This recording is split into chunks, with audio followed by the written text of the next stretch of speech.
Welcome to My Life Chassidus Applied, episode 290. We are at the beginning of the month of Teves, the week of Parshas Vayechi, the last portion, Torah portion in this first book of Genesis of Bereshis.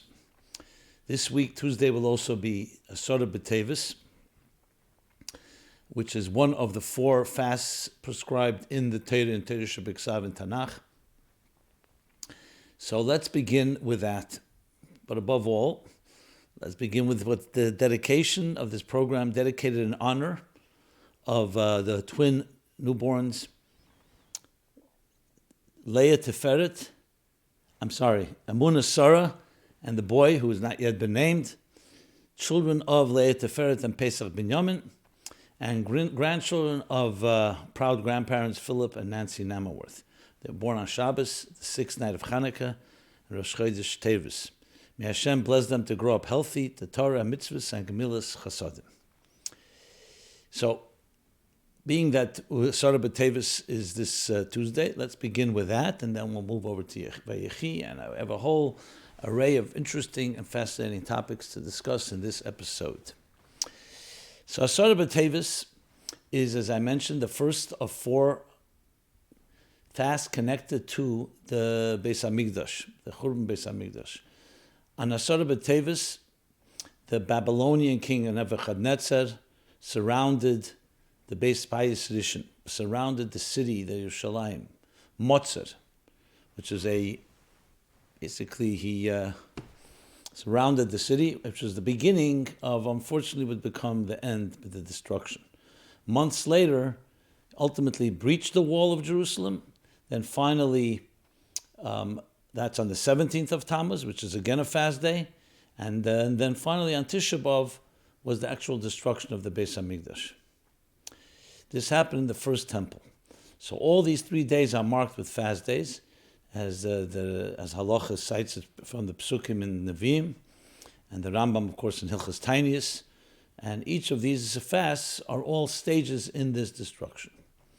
Now, there's an interesting thing the Rebbe brings about Asara B'Teves, which is different than the others. We know when Tisha B'Av was the 17th of Tammuz, the 9th of Av, fall on a Shabbos, which happens, the Shabbos is Doiches, Shabbos supersedes over the fast day. If Asara B'Teves would fall on a Shabbos, it doesn't. And that's one of the reasons the Chacham, when they created the calendar, made sure it shouldn't. But if it would fall on a Shabbos, says David Ram, it would be Doiches Shabbos. Meaning we would fast on a Shabbos like we do on Yom Kippur. We derive that from the fact that it says Be'etzem Hayom Hazeh on the 10th of Teves, and as similar to what it says Be'etzem Hayom Hazeh on Yom Kippur. So the obvious question is, Tisha B'Av seems to be the most strictest fast. Actually, it's the 24 or 25-hour fast that begins the night before.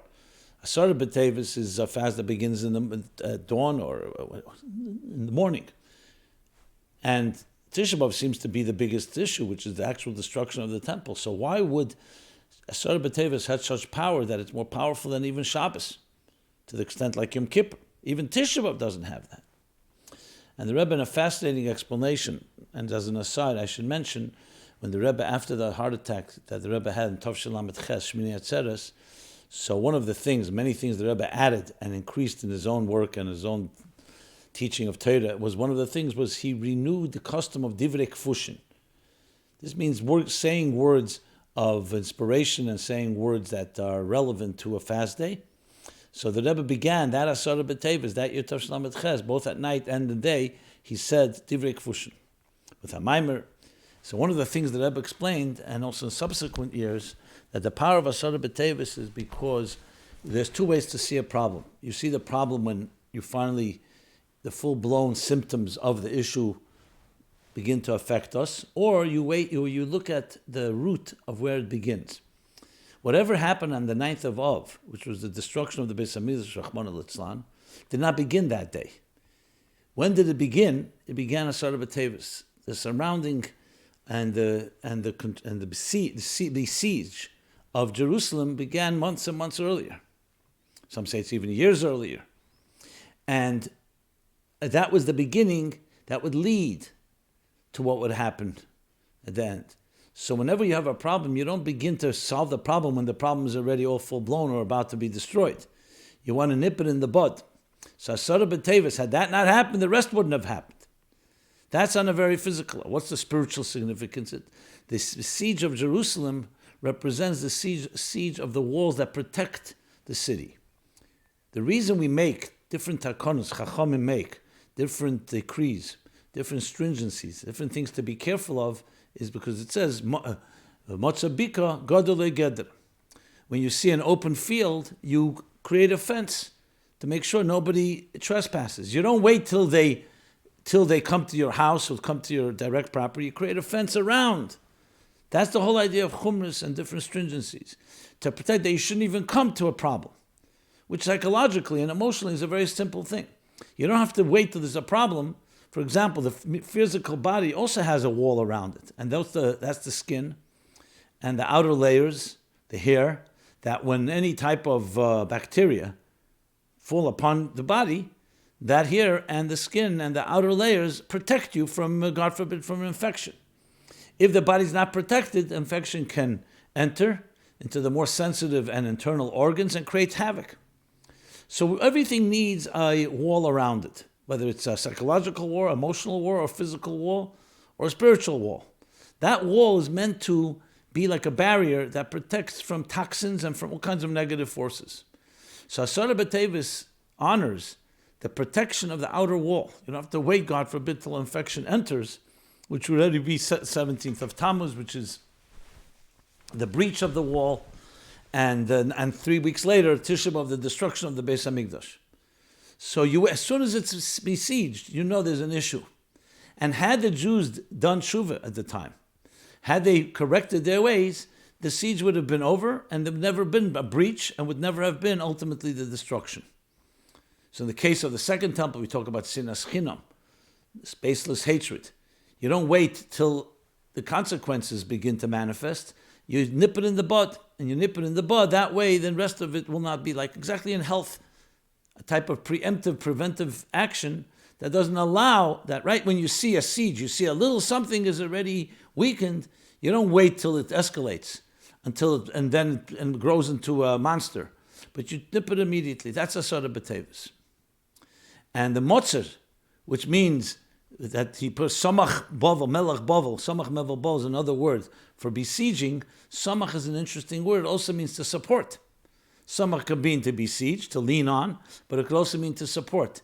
And when you transform the Samach of siege to the Samach of support, that becomes the most powerful day in that sense. And that's why it's more powerful than Shabbos, because it's the beginning of all the challenges, and when you fix it there, you make sure that the other issues don't even arise in the first place.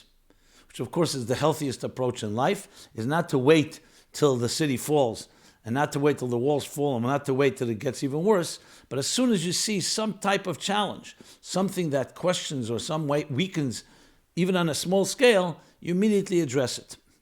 It's one of the lessons of Asara b'Teves in our personal lives. One of the questions that came in, which of course fits right here, is how is one supposed to spend a fast day according to Chassidus? People get very hungry, so they often try to distract themselves by watching films or going to sleep. That doesn't seem very spiritual and not what was intended. Yes, you can definitely say that. But even if it's not done something that is not appropriate, in general, what are you supposed to do on a fast day? So let's go back for a moment. Why do we fast in the first place? The Rambam writes in Hilchos Tainis, the laws of fasting, the reason we fast and the reason we honor these days is because when a catastrophe or any tragedy or any negative thing happens to an individual or community, it's insensitive and even cruel, achzorius, he calls the word, to be apathetic and say, hey, it just happened, let's move on. So it's really a study and an exercise in introspection, in soul searching. And one of the ways we soul search in a serious way is we fast. We break our routine. Usually we have our routine, we eat our 3 meals or whatever amount of meals we eat. Here, it's meant to bring your attention to it. And one of the ways to bring attention is, yes, that you are looking hard inside yourself, and when you're doing that, you don't get distracted by meals or other type of activities like that.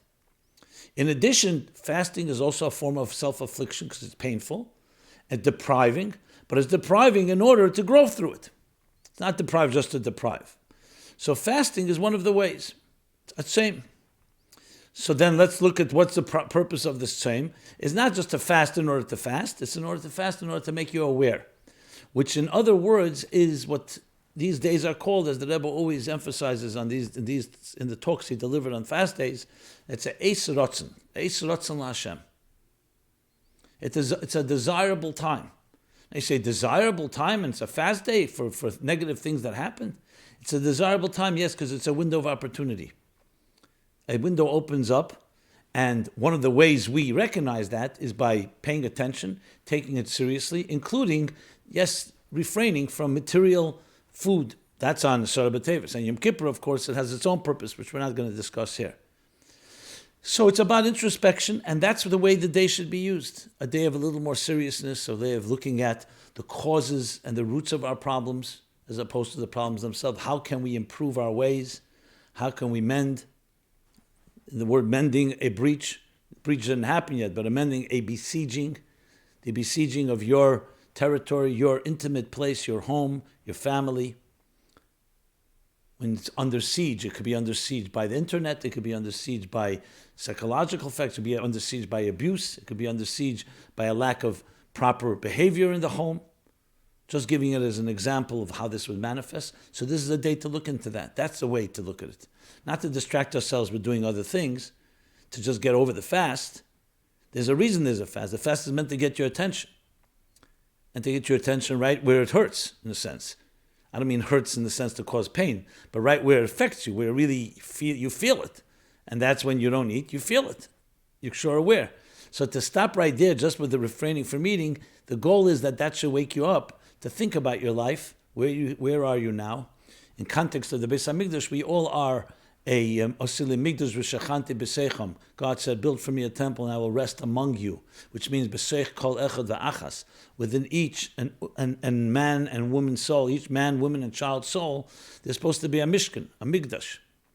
So when we honor on the 10th of Teves, when that migdash, which was in the city, and that city is besieged, we have to look at our own migdash. What's going on with your inner temple? What forces are so-called attacking and laying siege to your inner sanctum? And what can you do about it? That's what we're supposed to be focusing on Asara B'Tevis. And that's why we extra prayers and the other things that we are involved in. And of course, the whole goal of it is, as the Rambam concludes the laws of Tainis,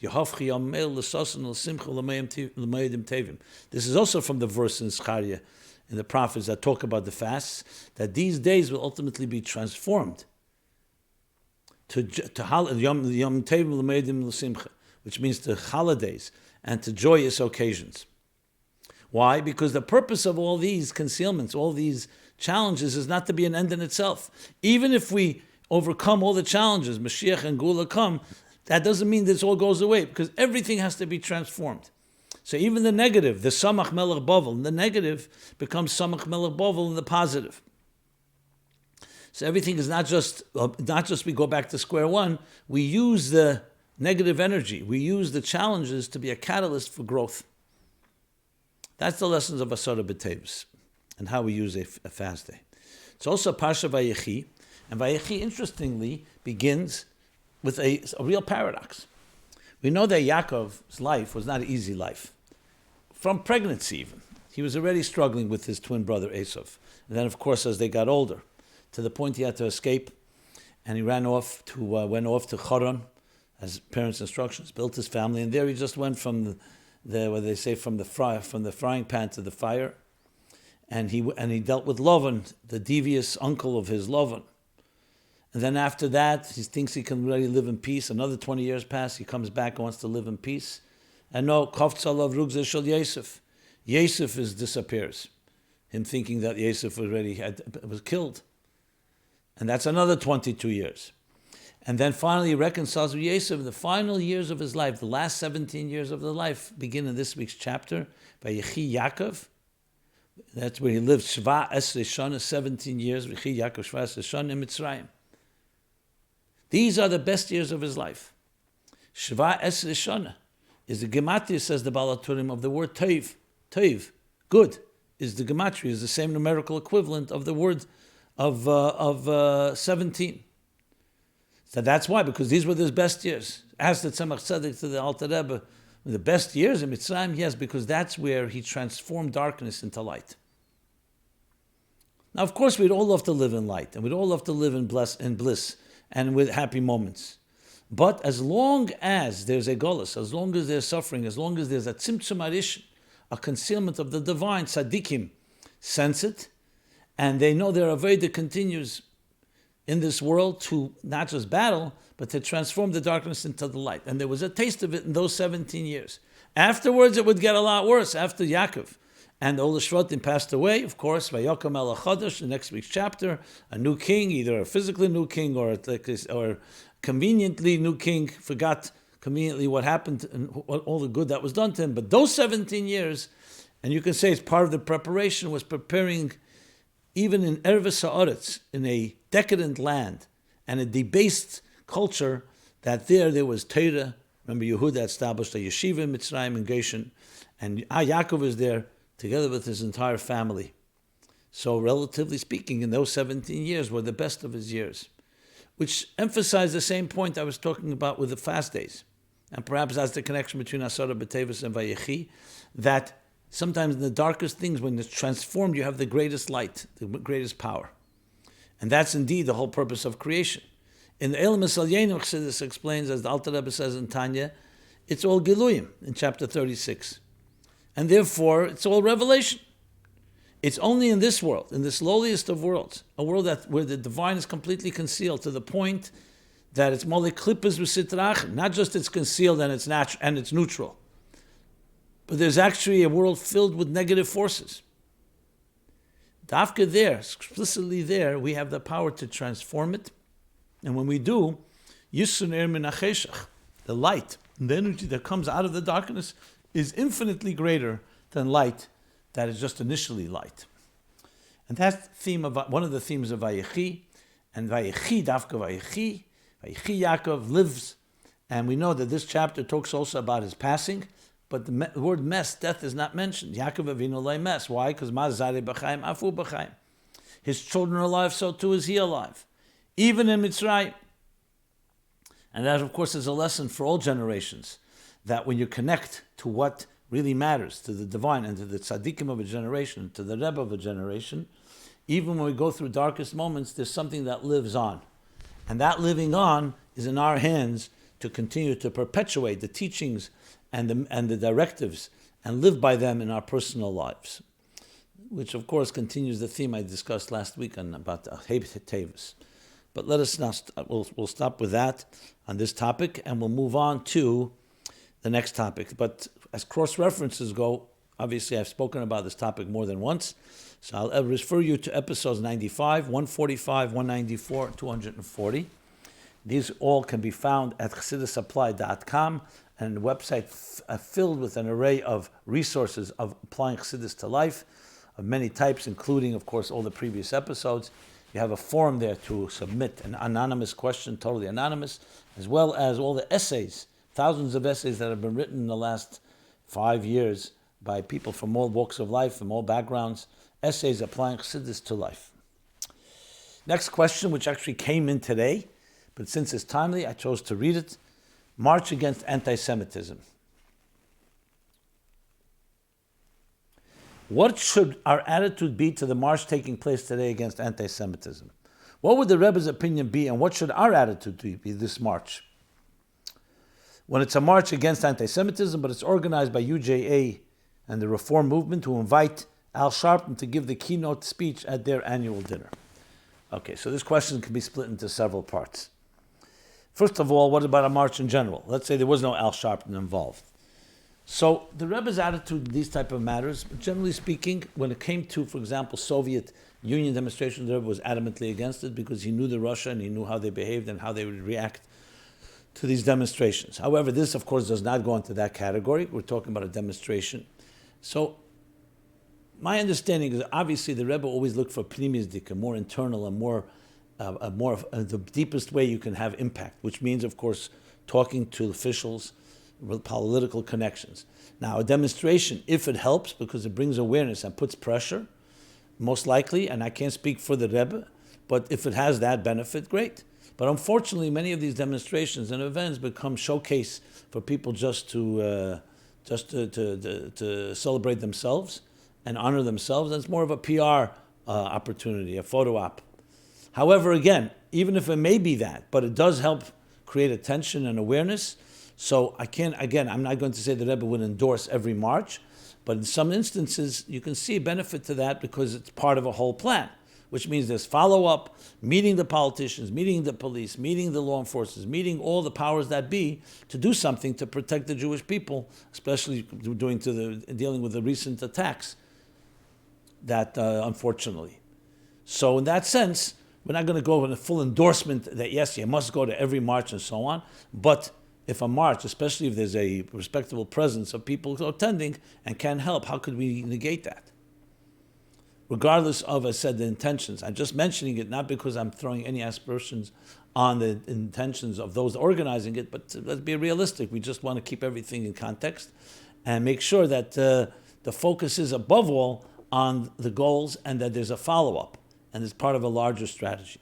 As far as Al Sharpton or other such people, obviously the hypocrisy is quite obvious, and that just underscores and undermines actually the credibility of such a march.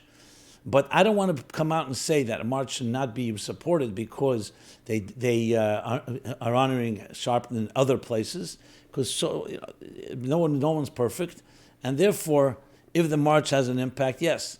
But if the march, again, is advancing a liberal cause or a cause that does not really benefit, it's just to be a stage, to have people just express themselves in order for them to be more prominent in the news, that throws a lot of cold water on the whole idea. And you see I'm being not black and white on this for intentional reasons, because, again, I don't want to be the one that says, no, absolutely not. If it could be a benefit, some things you can overlook. Now, if they really wanted the credibility, remember there's definitely different opinions on who should be leading such marches and whose political opinions we can respect. The best is obviously to create a consensus that it shouldn't be seen as political, shouldn't be seen as one group or another group. But I don't know how realistic that is. So I repeat and sum up again, if it's one piece of a whole puzzle that's helping get attention and helping actually change policies and increase security and increase preemptive measures, including education, which of course is the long-term measure, and other measures that will help, then we have to look at it as a bigger picture instead of just one specific thing. If this is the only thing that's done, and it's only a photo op, and nothing else is done, then obviously the whole thing is really actually undermined, because it's like just seen as, okay, let's all get together, make sure that we're seen on television, we're seen that we're saying something, and we're not just being quiet, but then obviously, who's it help if nothing follows up? That's why the pressure has to be put on both elements. I'm not going to come to a conclusion whether this march is actually part of that type of strategy. I hope it is. Worst scenario, it's not. So then, it's another sad chapter that is just about people exploiting tragedy for their own gain, instead of it becoming really a true catalyst for solutions and answers to our issues.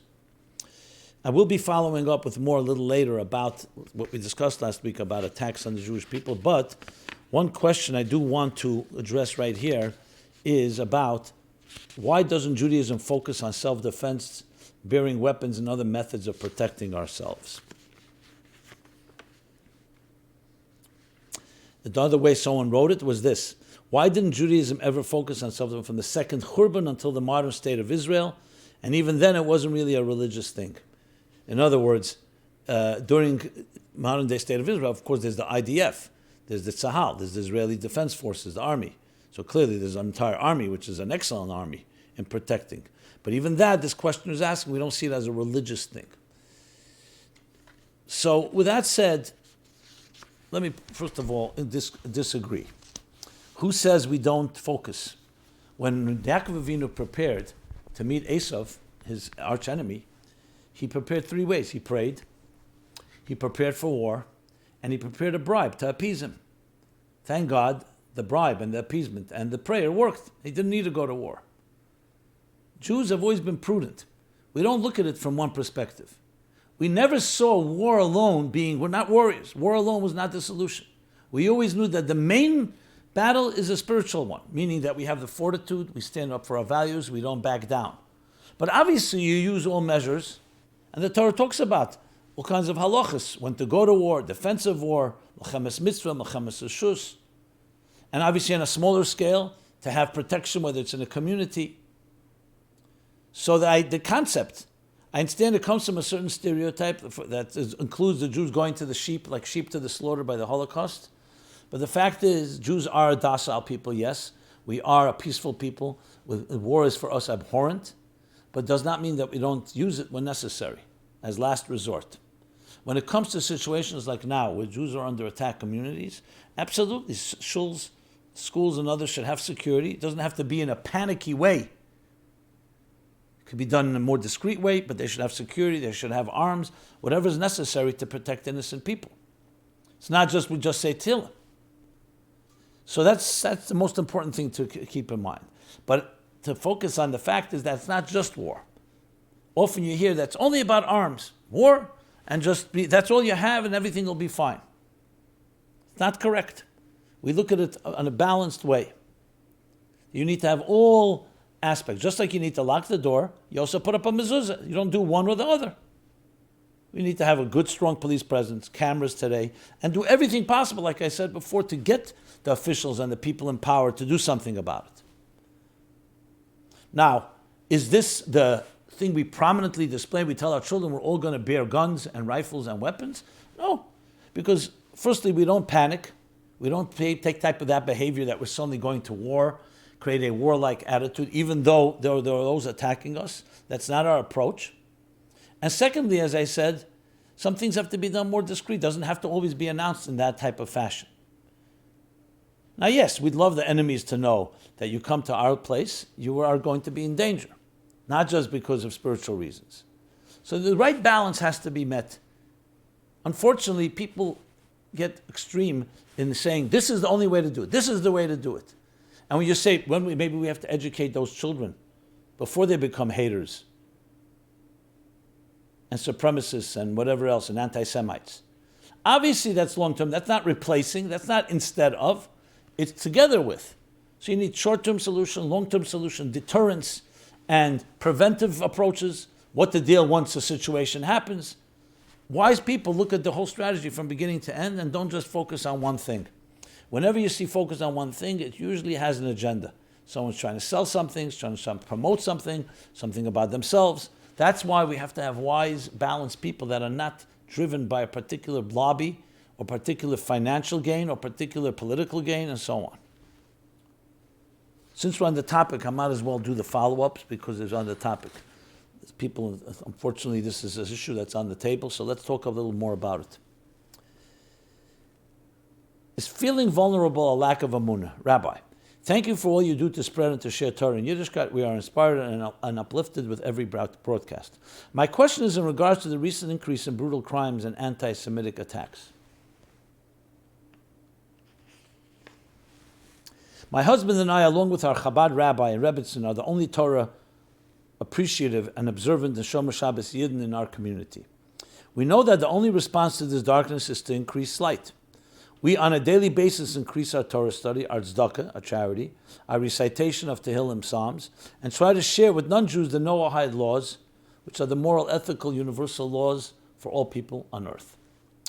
Is it therefore a lack of emunah on my part, a lack of faith on my part, if I feel overly vulnerable when walking alone with my husband to shul, over 1.5 miles and back home? Thank you. Absolutely not. Emunah means faith in God. It includes the God-given tools that He gave us, which means using your head, your mind, using your heart, using your intuition, using every tool at your disposal to make sure you're safe. Mistake is people think emunah means not using anything. I have faith in God, I don't have to do anything. I'll unlock my door, God will protect me. That's part of how God protects you, is by making you an intelligent human being and being wise, and if need be, consult with others and get advice, and to protect yourself in the best possible way. The key thing is, and I mentioned before, but I want to elaborate a bit more, is not to panic. We're not hysterical people. And not the panic meaning everything is normal. Not the panic means, because when you panic, first of all, you become weaker, and you don't think straight, and you can make mistakes. You don't want to panic, meaning you know there's a God that's protecting us. You want to think soberly and have composure and presence of mind and heart and plan accordingly. Especially if we have families and children, we cannot panic. That's not an approach. It's not healthy for us. It's not healthy for our children. That does not mean that we're not prudent and we're not vigilant. There's an in-between. Between panic and being completely complacent, there's a wide spectrum. So we have to use everything at our disposal, and it's not a lack of amunah to do whatever it takes. Now, the fact that we feel vulnerable, yes, we live in a world where vulnerability is a reality. But we have to always remember that there's Hashem with us. We have trust and faith in God. And as I said, also trust and faith in the tools that God has given us. And God is Shem Yisrael. Hine le'yonim v'le'yishon Shem Yisrael. God does not rest and does not slumber. He's our protector. And we make every possible container for this protection to manifest in our lives. And with that, I want to say, Hashem should take help that we shouldn't have any more such incidents, and we should do whatever it takes to prevent, and of course prosecute to the fullest extent of the law, and even further, if possible, by expanding the laws, anyone that, God forbid, infringes on any person's rights in general, especially Jews, and especially religious Jews, for their just of mere fact that they're from. Right. Okay. Another person writes, the stabbing in Muncie, the guy who threatened attack in 770, some extremists who regularly attend different synagogues or have recently been expelled from a synagogue have a common thread, mental illness. At the same time, there's an effort among shluchim to break the stigma with Shabbat together. I'm not sure what that means. To break the stigma, and in general, the conversation about mental illness. I'm wondering why this isn't being spoken about. On the one hand, shouting anti-Semitism and evil about all these attacks can further increase stigma with regards to mental illness. At the same time, the public must be protected physically and maybe psychologically too. Is there a line between illness and evil? One who has mercy on the evil ones will eventually be evil to the ones deserving of mercy. Yet if it's an illness, is it not deserving of mercy? What is the Chassidus approach to mental illness, specifically when it's expressed in evil actions, such as the ones depicted in the news recently? Can chinuch change the expression of illness? So that if a person diagnosed with schizophrenia, for example, was raised in a home that was imbued with the Sheva Mitzvahs B'nai Neach, the 7 Noahide laws, with goodness and kindness, will it be less likely that his or her mental illness will express itself in evil ways? Okay, it's an interesting question, and it does cross over to a lot more larger topics, so let me just make it very clear here. Just because some people have mental illness does not mean that we just forgive them for shooting or killing innocent Jews, or innocent people for that matter. Yes, mental illness has to be addressed, both on the preventive and the preemptive level, as well as dealing with it once it's a case. But the fact that some of these people did attack and they have part of mental illness, why are they choosing Jews, for example? So there's more than just the mental illness. Now, in a court of law, if they find that is the situation, they want to lock that person up into a mental psychiatric ward, if that's proven that way, so be it. But they still have to be locked up, whether it's in a prison or in a psychiatric prison. That's up to the law, the system of law. So I just want to not confuse the two matters and conflate them. We're not going to forgive all these anti-Semitic attacks and claim that everybody's mentally ill. Number one, it's not true. Many are not mentally ill. And just because they hate doesn't make them mentally ill. They may have other illnesses, psychological or emotional, but it's not necessarily clinical ones. It's hatred that needs to be addressed. It can't be tolerated in our society. Even those that have mental illness, yes, of course, we have to understand that. And when you look at the situation, you diagnose it and then address it appropriately. So I don't want to mix the two, because right now we're dealing with the issue of these attacks, and many of them have nothing to do with mental illness. But yes, you're correct, mental illness is one of the issues that needs to be addressed in general, not just wait for attacks, because unfortunately it can make us it can add to the equation when a person has some mental illness and has prejudices and reads something about some hate mail or some hate to social media. Obviously that can push that person over and go on attack. So I think we have to look at everything. And I have spoken in the past about mental illness. It's not really the scope of this conversation, so I'll suffice with that. Let's go back to some new interesting topics. And this is completely moving over to a very different topic. What is Chabad's position on Daf Yomi and the Siyum HaShas? So Daf Yomi was instituted in the 20s. Rabbi Meir Shapiro had a tremendous idea. The idea was that Jews everywhere begin studying one daf a day, and that way you'd have like a collective study, and then every 7.5 years, he did a Siyum HaShas. This past week was a Siyum HaShas of over 100,000 people in MetLife Stadium and Barclays Stadium. And so it was a Kiddush Hashem, Jews coming together due to learning Torah, making a Siyum HaShas is a Simcha. So number one, without even going into any details, that alone is a simcha for all Jews. And yes, if you're by a Siyum HaShas, whether it's a Chabad shul or not a Chabad shul, it's a simcha, it's a Sudas mitzvah. And therefore, we all celebrate together. That being said, there is the issue, Daf Yomi itself, is this a Chabad custom, is it not a Chabad custom?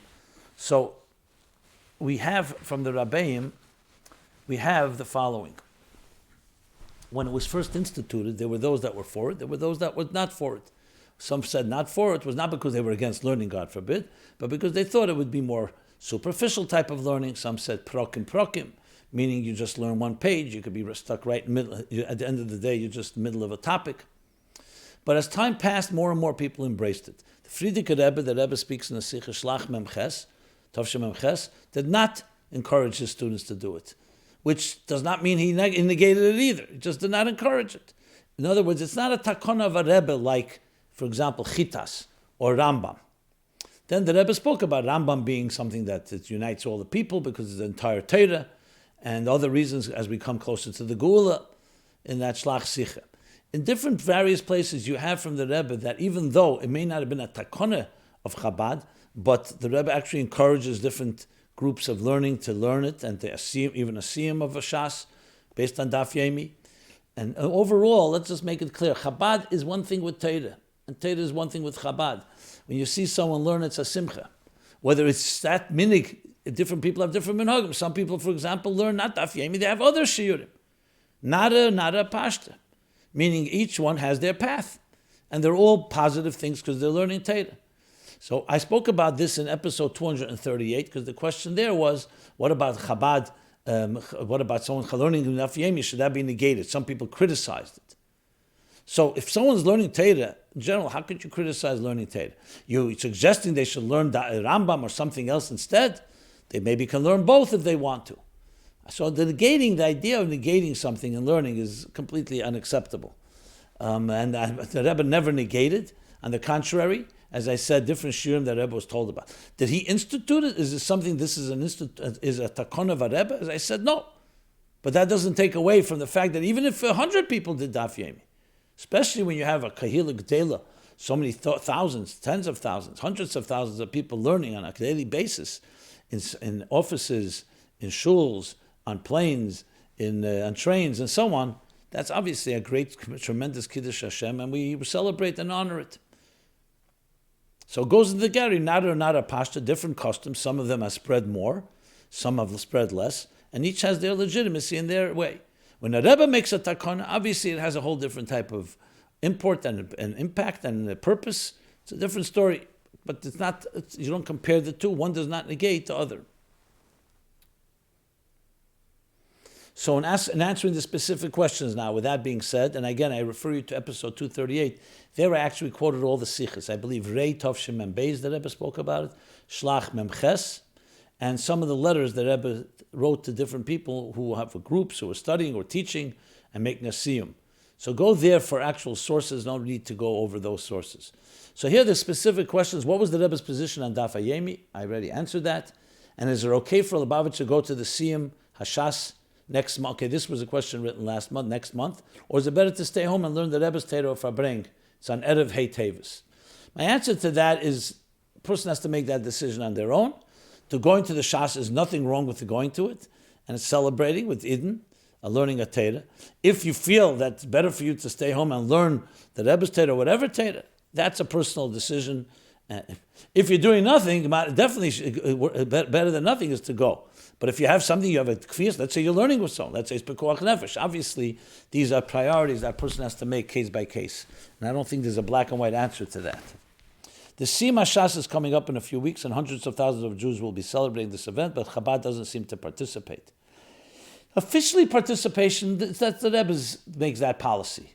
But there are many Chabad people that did participate, and there's nothing fundamentally wrong with that. So official Chabad, only the Rebbe would. Would the Rebbe participate? He didn't participate in previous Siyum HaShas, but he didn't participate in many beautiful, great events. So that doesn't indicate anything.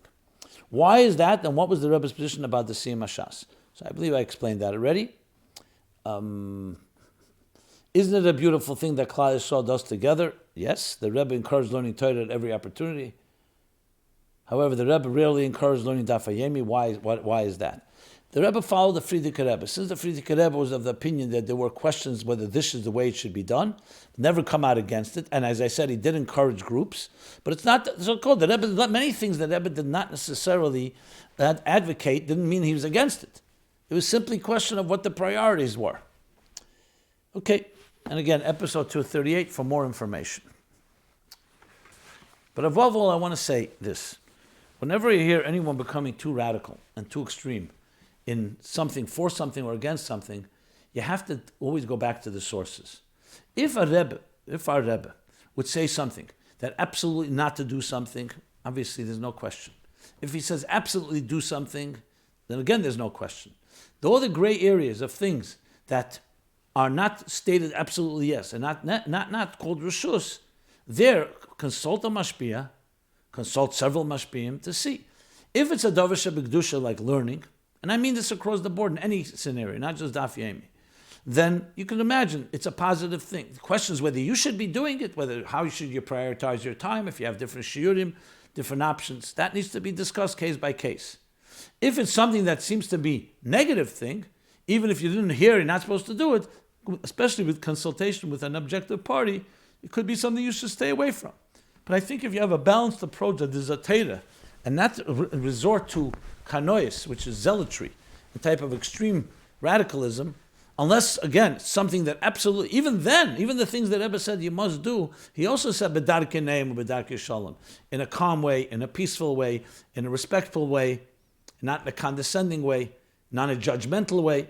That goes without saying. But the truth is, I should say, that doesn't go without saying. Sometimes it has to be said. And that's even when it's mamish, this is a directive. It has to be done always in a beautiful and pleasant manner. Especially something that is not necessarily a directive, but it's not anti-directive either, meaning it's nothing against it. That's a general attitude in general. It brings to mind when the Frierdiker Rebbe chazed over, repeated a number of times. He once told the Frierdiker Rebbe that he was in a shul in Paris, I believe in France, and he gave somebody charity, or he gave charity at night. Someone came over and reprimanded the Rebbe because Snook, you don't give at night. The Arizal talks about it. So he told the Frierdiker Rebbe, and the Frierdiker Rebbe said, that person who criticized you probably doesn't give charity by day either. Because the fact is he's focusing on the negative, so maybe he doesn't give by day. It's not like he's so adamant about tzedakah and not giving at night, all other areas as well. But the Frierdiker Rebbe sends that. So you have to be careful when you tell somebody, even if they're doing something, maybe whatever reasons should be done at a different time, but they're helping somebody, you have to be careful how to criticize something like that. And critique often of such things, even if it has some basis, always can be an indicator of other issues going on as well. Okay, next question. Should a parent let her child eat OUD? OUD and kosher standards for children. What's OUD? OU, of course, is a hashgacha from the Orthodox Union. There are other hashgachas. And sometimes it says a D right near it, which means it's dairy. And dairy most often is chalav akum. Well, most often, not only, always, unless it says chalav Yisrael. So the question is, it's kosher, but it's chalav akum. How about if it really matters to the son to be able to eat OUD? That means the son really wants to eat it. How about if the father is okay with the child eating things that aren't chalav Yisrael, but the mother isn't? Should parents interfere with what the child eats if the food is kosher, but not up to their kosher standards?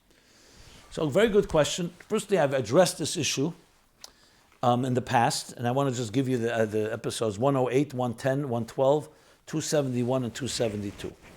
So this is a broader question. This isn't just about OU Hashgacha, obviously. This is about education of your children. Now, generally speaking, parents would love their children to live up to the highest standards, even higher than their own standards.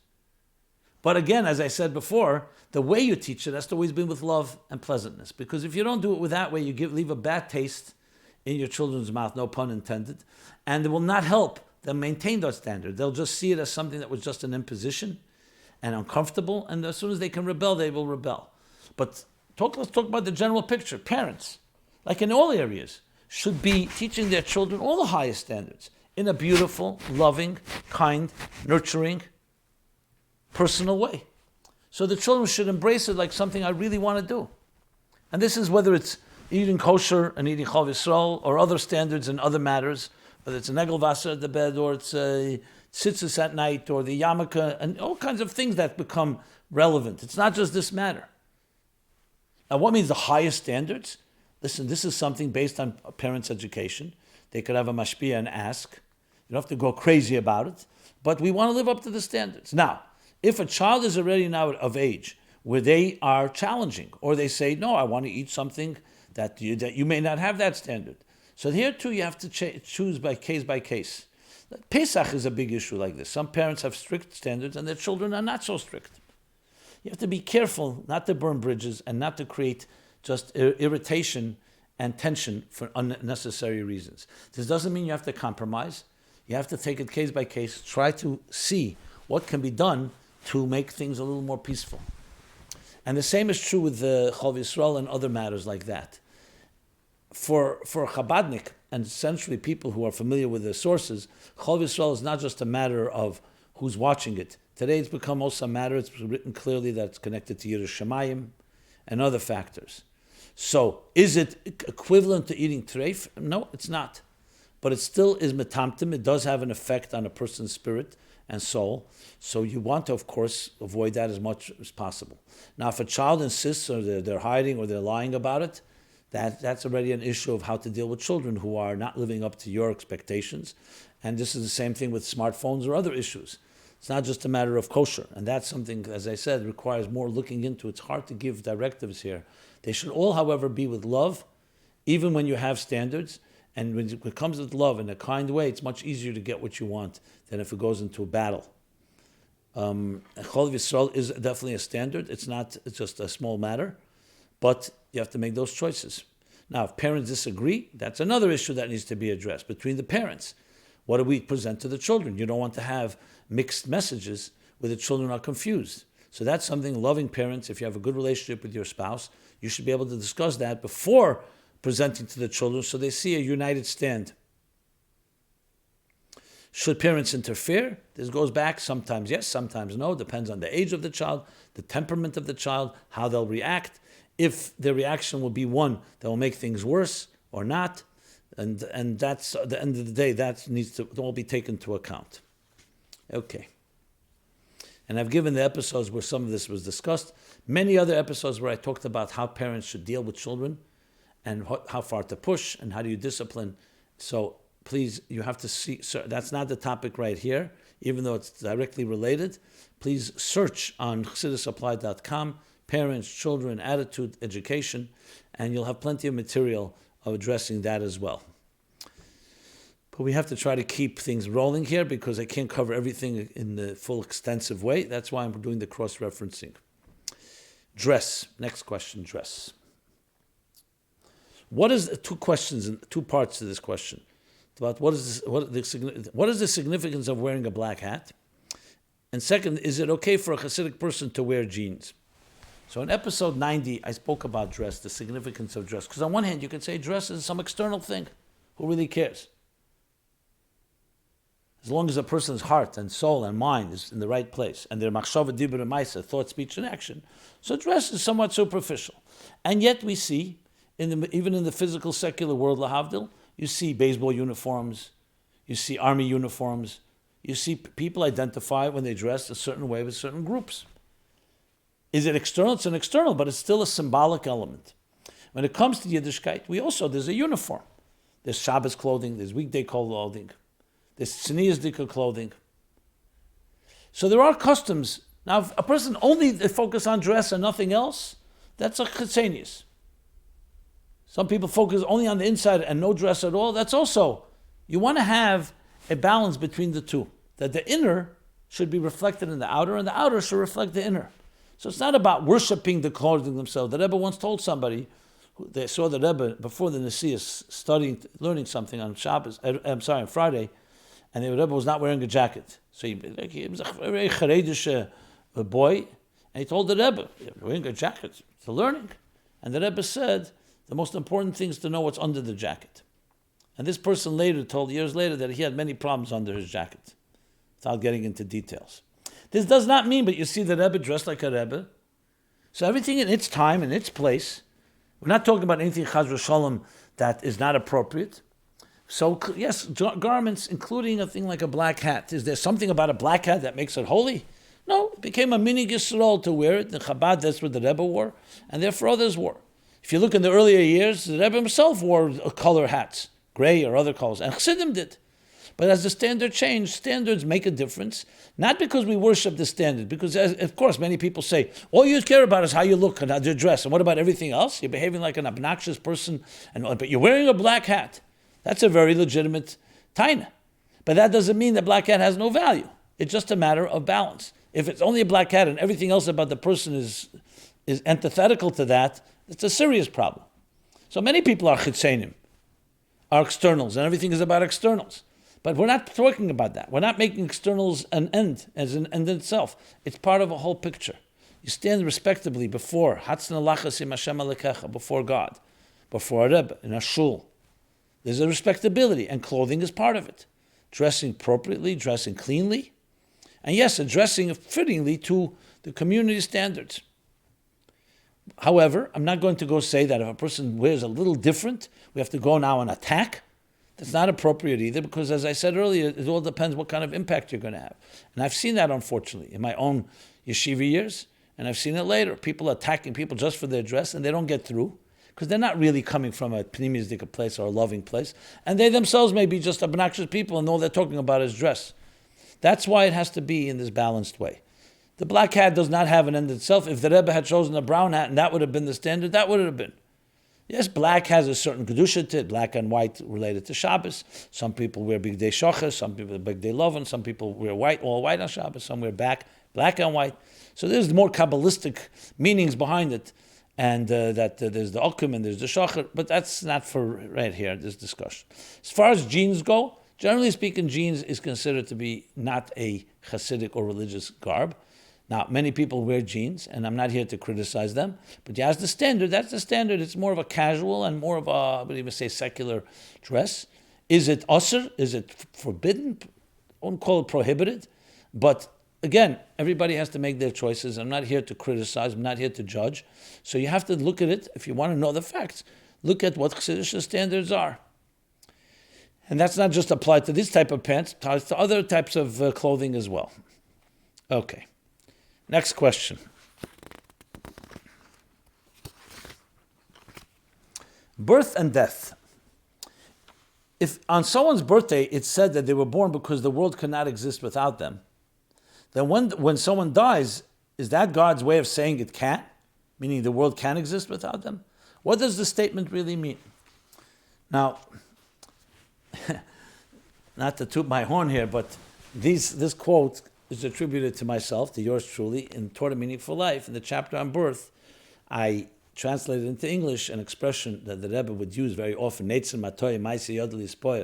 every Jew is every Jew is a special person, and God's proud of him. And the expression is, birth is God saying, you matter. That has evolved into a statement that birth is God saying the world cannot exist without you. Now, it's all true. Because if God sent you here, you have an indispensable mission and calling to fulfill that no one but you can fulfill. So regardless of where the expression comes from, so there's another discussion, and it's based, of course, on the Rebbe's sichas that I mentioned very often. V'amach kulim tzadikim, neitzer matoi, ma'aseh yodel yispoyer. You are my handiwork. You are my product that I am proud of. and of course the Rebbe's words, that each person sent to this world is sent for a unique purpose. What you can accomplish, or you and only you can accomplish. Because God does not send two of the same. Sometimes the Rebbe expressed himself and said, what you can accomplish, even Moshe Rabbeinu, even all those from the beginning of time and till the end of time cannot do but you. That's your job. So that definitely describes a type of inherent and indispensable value. So the question I was asking, so does that mean when a person dies, that value comes to an end? Obviously not. Birth means the soul was sent to this earth. The soul existed long before it came to this earth. The mission begins now, your time has come now, your stage in life. You're carrying now the baton during your lifetime. Now every good deed you do lives on forever. So you've fulfilled your mission. If you fulfilled the mission in your lifetime, so it's not like now the world doesn't need you anymore. You've done what you had to do and it changed the world forever. So in a sense, you're now a permanent component, a permanent part of existence forever because you've done your part. The fact that you physically die, God forbid, someone dies, doesn't mean the mission is no longer, that the world does not need you because you finished your job. Now, if someone did not finish the job, we know they come back to finish it or it'll be finished some other way. So once the soul is always here, always has a purpose. When it comes to this world, that purpose is now activated. And now it's activated, and whatever happens, and we hope that you do part of your mission or all of it, and then, yes, that lives on. Death is not, you had your vote of confidence when you were born, and death is like a vote of no confidence or saying, no, you're not worth anything anymore. God forbid. It's your role has finished. So now, someone else continues. And remember, we all supplement and complement each other. Okay. Next question. Isn't it about time that we create powerful programs to teach people about Moshiach? Without even reading further, I can tell you absolutely yes. But let's read the question. As we all know, the Rebbe said that the direct path, quote unquote, to Geula is through learning about Moshiach and Geula. For whatever reason, the talk of 1991, 1992, the talks of, have been put to the side for many years by some. I feel it is about time that we begin to learn and teach these talks in depth. Would you be willing to give classes on these talks and give practical applications from those talks? I'm not going to read the next line, it's a compliment to me. But as a scholar of our times, I feel it would be best taught by you, and this would teach the most people. The Gaulish is just too long, we need to bring Moshiach. A second questioner asks, why is there silence about Moshiach? I don't get it. If the Rebbe clearly said in Chayesara Tafshinun Beis 5752 that the shluchim need to take hachlotas, resolutions, and studim, make a fuss about Mashiach, how come there's such a striking silence about Mashiach? This past Shabbos, a shliach said over some points of the above mentioned talk, but failed to even mention once about Mashiach. In a way, I can relate to the frustration of those shluchim that make a breakaway kinus. Okay. So firstly, see episodes 722 and 238, where I talked about this somewhat. It's something, one of my pet peeves. I don't know if that's the right word, but definitely an important topic, because this is the unfinished business that the Rebbe gave us, that he announced 70 years ago. Well, I'd say 69 years ago, Tafshin Yud Aleph, when the Rebbe assumed leadership, that this is the Dei Rashvi, the seventh generation that will bring the Shekhinah down below, and said this is our job. Whether we chose it, whether it's not up to our choice, not up to our avodah, we may not even want it in some ways. That's our mission. And then later in Tafshin Aleph, 40 years later, the Rebbe said the words, I did everything I can, now you do what you can. Purim Tafshin Mem Zayin. A few years earlier, the Rebbe spoke about that at length as well. So this is our final mission. Now this is of course the culmination of everything in history, all the Torah mitzvahs, all the Aveda, all the service. The culmination is to bring the Geula, as the Rebbe made so aptly clear time and again. And he said, now you have to do what you can. So yes, it is about time that we do a major revolution in the teaching and learning of Geula Mashiach, as the Rebbe said. That's the Rebbe's directive. What does that mean? Because you can't appreciate something. You definitely can't yearn for it. You can't live it if you don't know what it is. So the first thing you need to study the product, so to speak. You have to understand what it is. That way you can become passionate about it. That way you can share. So the first step is learning about it. And learning, as the Rebbe explains, is not just learning about it. Learning itself is the process of bringing Moshiach, because the Moshiach is consciousness, a Moshiach awareness, and ultimately actions that live up to that awareness and consciousness.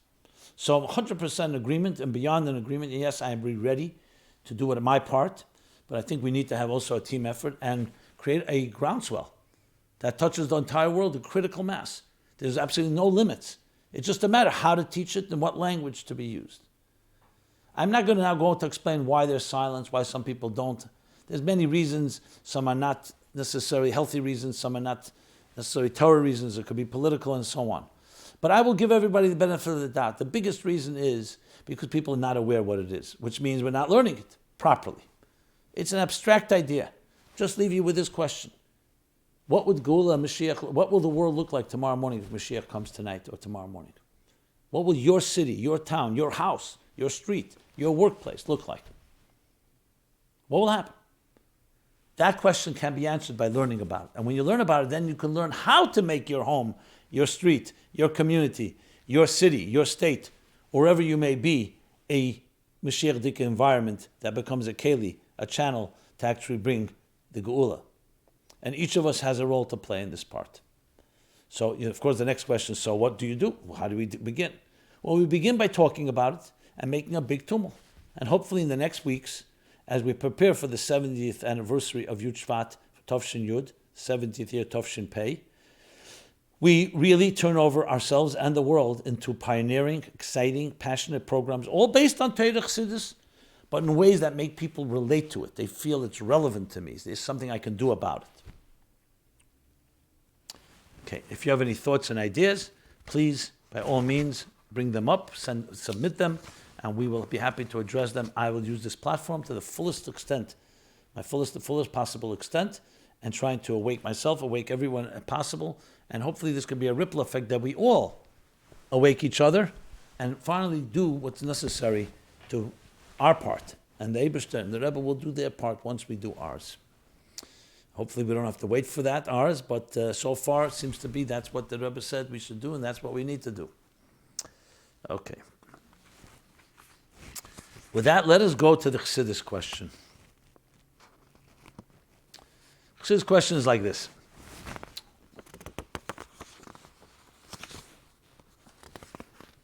Yehuda and Yosef. Hi, Rabbi Jacobs, and I appreciate your program very much. I was learning Torah Eir, this is of yesterday, Shabbos Vayigash, and there's something that seems to me different than the way it's explained elsewhere. He explained that Yehuda is Malchus, which is lower nowadays, and Yosef is Yisod, which is higher.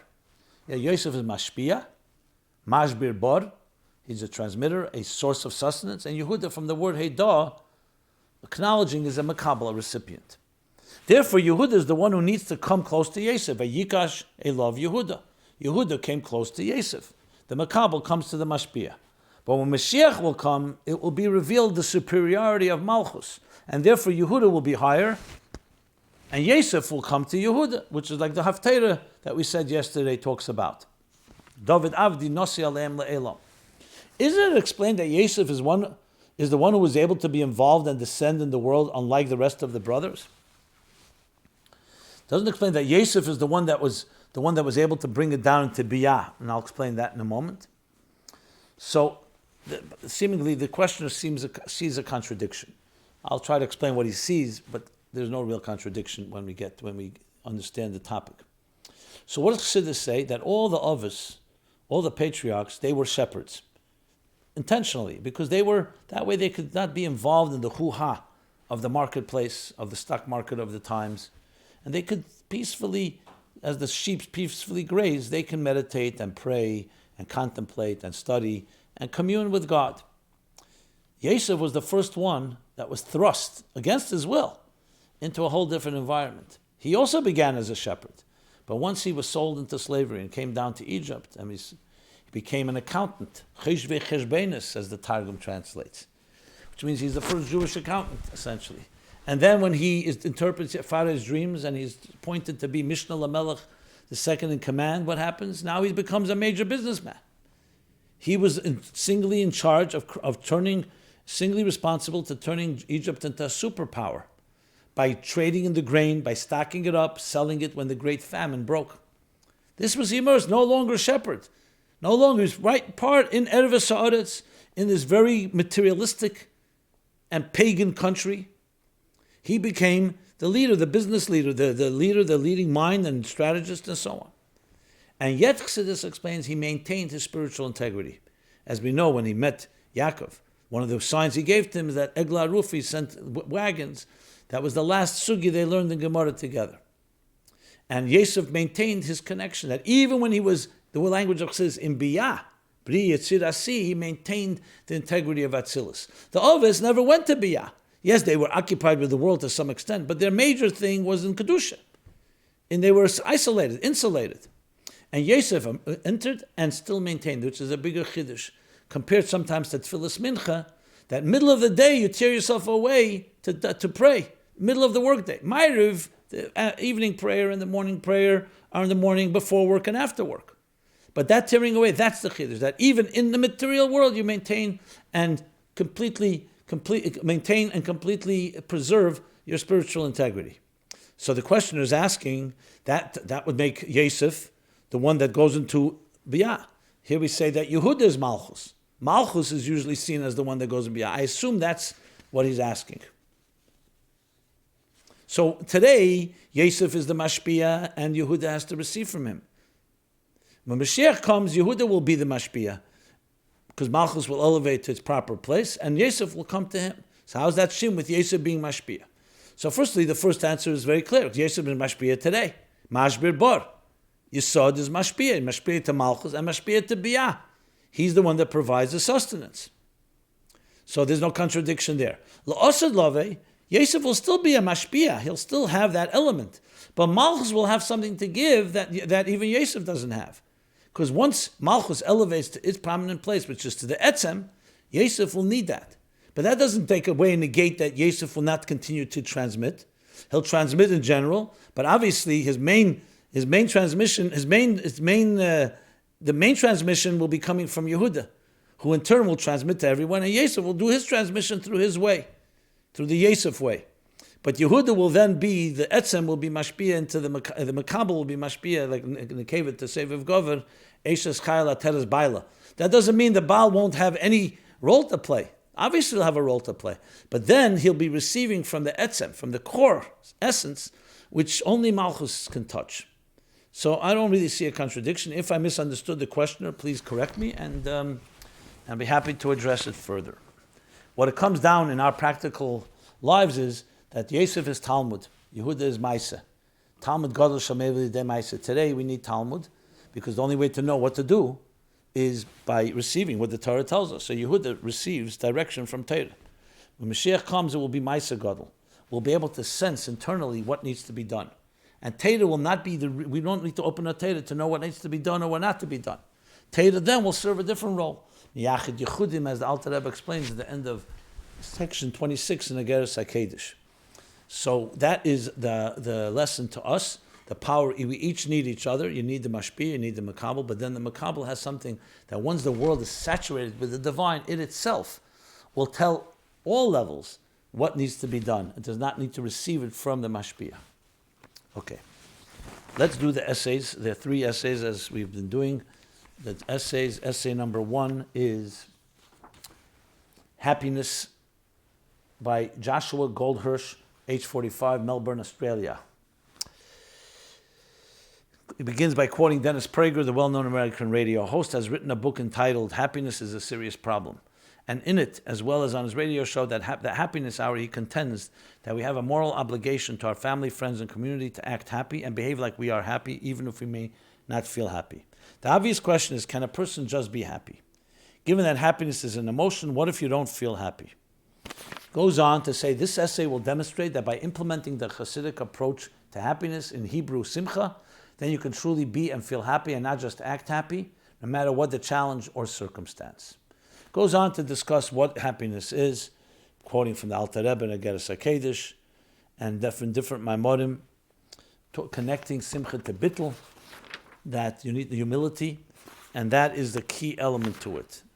A powerful essay, short and sweet, to the point, combination of simcha, not out of arrogance, but out of humility, is the key. Great. Next essay is Challenging Reality. This is by Chanala Schusterman, age 19, Chicago, Illinois, student, Lubavitch Girls High School, Chicago. She writes, this world is a world full of challenges. We see a reality in which people encounter challenges daily. Every person has their way of dealing with the challenges and negativity they see. This essay will examine the creation of the world through the lens of Chassidus in order to discover one of the godly tools used to approach and totally eradicate challenges. And this information will be compared to bestseller Emotional Agility by Susan David. Okay. And yes, and the essay goes on to describe first defining reality, agility and rigidity, why change, confirmation bias, creating a new reality, and then actual steps of intercept and accept, switch the scene, fighting nature, make a change, and then changing our challenges. Negativity versus positivity versus godly. Well annotated, well done, quite comprehensive, and well worth reading. Thank you. And finally, for tonight, Joy. Rifki Cohen, age 20, Manchester, England, student, OYY, Lubavitch Girls School, Manchester. I assume El Yosef Yitzchak, maybe not. She writes, I chose the topic of Simcha because I saw how it personally affected my life and changed the way I dealt with different hard situations. I based my essay on the verse King David writes in the book of Psalms, serve God with joy, come before him with jubilation. And goes on to discuss the mission of life from a Chassidic point of view, using that verse as an anchor, and explain the difference between Sasad and Simcha, which is joy and jubilation, internal joy and external joy. And well done, very comprehensive. I found it to be very illuminating. And thank you again for this essay, as well as the other essays, concluding with the Tzemach Tzedek, think good will be good, which of course is a fundamental principle in all of Chassidus. And with that, these three essays are all now posted on our site, just posted at chassidusapply.com. These essays are posted as we go each week, as we continue down in the order they were, in the order of the marks they received, these essays. And we are preparing and excited to prepare the next year's essay contest, which you'll be hearing about shortly. You can begin writing, frankly, because there's no time, there's no deadline, and when you begin, there's only a deadline when it has to be submitted. So the guidelines will be similar, if not exactly the same. So you can begin writing your essay. And with that, I want to conclude by wishing everybody a very pleasant and simchadika week, a week of Yehavchi Yom Meil L'Sason L'Simcha L'Moedim Tevim, that any challenge, any setback should be turned into even greater light. This has been My Life Chassidus Applied, episode 290. We're here every Sunday night, 8 to 9 p.m. Always welcoming your questions, and always an honor to interact. And thank you for allowing me into your lives. And hopefully you will also initiate and write questions and feedback of all sorts. Thank you very much.